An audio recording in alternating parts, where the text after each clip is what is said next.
காலில் முட்டியில் இந்த இடத்துல வலி இல்லை உள் சைடு தான் வலி ஆரம்பிக்குது, குந்த வச்சு உட்காந்துட்டு எழுந்திருக்கிறப்போ வலி இல்லை கரக்குன்னு சவுண்டு, அதாவது ஸ்குவாட் பண்ணுறப்போ இந்த மாதிரி இருந்தால் தெரிஞ்சுக்கோங்க, மேபி ஆஸ்டியோ ஆர்த்ரைட்டிஸ் நீ இயர்லி ஆஸ்டியோ ஆர்த்ரைட்டிஸ் நீயாக இருக்கலாம்.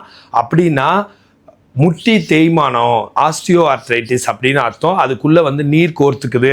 இந்த டிபியா, ஃபிபுலா, ஃபீமர், பெட்டல்லா இதுக்கெல்லாம் இருக்கிற இடைவெளி கம்மியாகி அந்த சைனோவில் ஃப்ளூயிட் இருக்குல்லங்க, அதில் இருக்க HCl குளுக்கோசமினோட கண்டென்ட்லாம் குறைஞ்சி அது ஒன்று உராய்வு ஏற்பட்டு தேய்மானம் ஆகுது.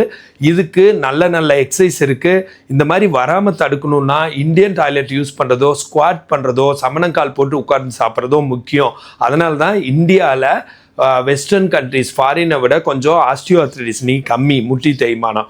இதே வந்ததுக்கப்புறம் இந்த மாதிரி ஆஸ்டியோ ஆர்த்ரைட்டிஸ் வந்துருச்சு, முட்டி தேய்மானம் வந்துருச்சுன்னா வெஸ்டர்ன் டாய்லெட்டு, மேலே டேபிள் உட்காந்து சாப்பிட்றது இதுதான் முக்கியம். வெயிட் பேரிங் எக்ஸசைஸ் பண்ணக்கூடாது, வாக்கிங் இதெல்லாம் அவாய்ட் பண்ண வேண்டியதாக இருக்குது வந்ததுக்கப்புறம். இப்போதைக்கு குவாட்ரிசெப்ஸ் ஸ்ட்ரென்த் பண்ணால் இது பெர்மனண்ட்டாக க்யூர் ஆகும். அதுக்குண்டான ஒரு எக்ஸசைஸ் சொல்லித்தரேன். இந்த மாதிரி காலை நேராக நீட்டிக்கிட்டு 1 2 3 4 5 6 7 8 9 10 கீழே போட்டு 1 2 3 4 5 6 7 8 9 10 இந்த மாதிரி 7 தடவை நீங்கள் பண்ண வேண்டியதாக இருக்குது ஒரு செட்டு. அந்த மாதிரி ஒரு நாளைக்கு 3 தடவை கூட 7 தடவை பண்ணலாம். இந்த மாதிரி பண்ணுறப்போ ஸ்ட்ரென்த் ஆகுது.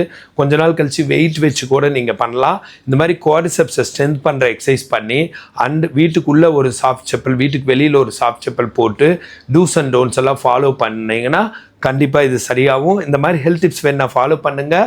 ஃபிசியோதெரப்பி கன்சல்டேஷன் வேணா கால் பண்ணுங்கள். நான் பிரகாஷ், ஃபிசியோதெரபிஸ்ட்.